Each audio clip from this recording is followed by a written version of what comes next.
হঠাৎ করে কোথায় ঘুরতে গেলাম আর যত দামি খাবারই খাই না কেন ফুচকা ছাড়া কেন জানি জমে না। আসসালামু আলাইকুম everyone, welcome to my channel. সবাই কেমন আছেন? আমি একটু অসুস্থ, আমার অনেক কাশি আর একটু ঠান্ডা লাগছে, সবাই দোয়া করবেন।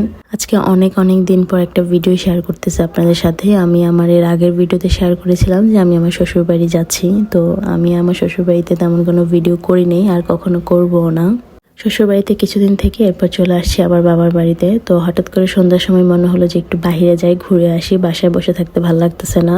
তো যেমন বলা তেমন কাজ। এরপর আমি, আমার হাজব্যান্ড এবং আমার ছোট দুই বোন রেডি হয়ে যাই। এখন আমরা বের হয়ে যাব। তো এই যে আমরা 5 জন মিলে ক্যামেরার সামনে চলে আসলাম, আপনাদের সবাইকে হাই দিলাম। সবাইকে কেমন লাগতেছে অবশ্যই কমেন্টস করে জানাবেন। আর বাহিরে আসার পর চারটা দেখলাম, মাশাল্লাহ এত বেশি সুন্দর।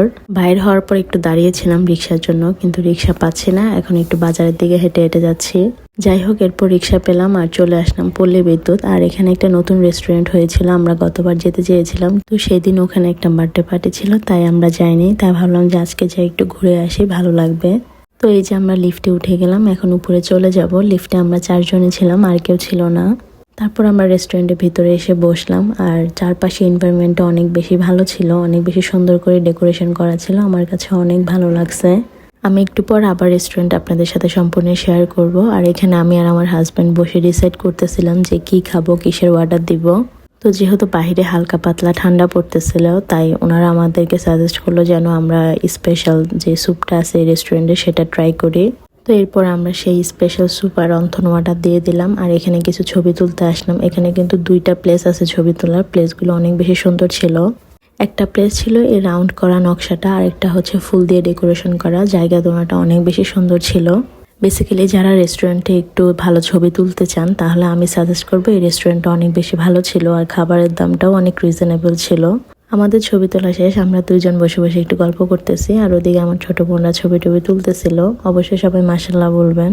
আর এখানে আমি রেস্টুরেন্টের ইন্টেরিয়রটা আবার একটু আপনাদের সাথে শেয়ার করি। অ্যাকচুয়ালি রেস্টুরেন্টের নামটা আমার এখন মনে নেই, কারণ এটা অনেক দিনের আগের একটা ভিডিও ছিল। আপনারা যারা সাভারে থাকেন তারা যদি বাইপাল থেকে আসেন তাহলে অবশ্যই হাতের বাম পাশে পড়বে, আর যদি নবীনগর থেকে আসেন তাহলে হাতের ডান পাশে পড়বে, যে নতুন বিল্ডিংটা হয়েছে ব্রিজের পাশে। আমার নামটা মনে পড়তেছে না। যাই হোক, কিছুক্ষণ পর আমাদের খাবার চলে আসলো, আর খাবারগুলিও অনেক মজা ছিল। আমরা এখানে খাওয়া দাওয়া শুরু করে দিছি। যেহেতু আমার ঠান্ডা লাগছে তাই আমার কথাগুলি স্পষ্টভাবে নাও বোঝা যেতে পারে, তাই সবাই অবশ্যই ক্ষমা সুন্দর দৃষ্টিতে দেখবেন। তো খাওয়া দাওয়া শেষ, সোনার বাংলাদেশ। এখন হচ্ছে আমরা বিল দিয়ে দিলাম, এখন বের হয়ে যাব। যাওয়ার আগে আমি এখানে কিছু ছবি এবং ভিডিও করতেছিলাম। আপনারা যদি আমার এই ছবি এবং ভিডিওগুলি দেখতে চান অবশ্যই ইনস্টাগ্রামে ফলো করে দিবেন, আমি আইডির লিঙ্ক ডিসক্রিপশনে দিয়ে দিব।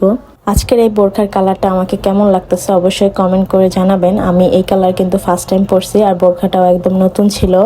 যাই হোক, আমরা বের হয়ে গেলাম রেস্টুরেন্ট থেকে। এখন আমরা এই সাইড থেকে অন্য সাইডে যাব, কারণ আপনাদের ভাইয়া ওই সাইডে একটা দোকানে প্যান্ট বানাতে দিয়েছিল। তো প্যান্টটা রিসিভ করে তারপর আমরা চলে যাব ফুচকা খেতে। আসলে এত কিছু খেয়েছি, তারপরও ফুচকা না খেলে কেন জানি ঘোরাঘুরিটা অসম্পূর্ণ মনে হয়। এরপর আমরা চলে আসলাম পল্লী বিদ্যুৎ ফুড ভিলেজ। আর এটা সবাই চিনেন আমি মনে করি, যারা সাভারে থাকেন বা সাভারের বাহিরেও অনেকে চিনেন। তো এখানে আমরা 2 প্লেট ফুচকা নিয়েছিলাম, সাথে ছিল একটা লাচ্ছি। আর হঠাৎ করে ওয়াফেল খেতে ইচ্ছা করতেছিল, তাই একটা ওয়াফেল নিলাম। যাই হোক, অবশেষে খাওয়া দাওয়া শেষ করে এখন বাসার দিকে চলে যাচ্ছি। আজকের ভিডিওটা আমার এই পর্যন্ত। সবাই ভালো থাকবেন, সুস্থ থাকবেন, আমাদের জন্য দোয়া করবেন। আর অবশ্যই আজকের ভিডিওটা কেমন হয়েছে সেটা কমেন্ট করে জানাবেন। আর সবাইকে নতুন বছরের অনেক অনেক শুভেচ্ছা, হ্যাপি নিউ ইয়ার। সবার নতুন বছর অনেক ভালো কাটুক। আল্লাহ হাফেজ, আসসালামু আলাইকুম।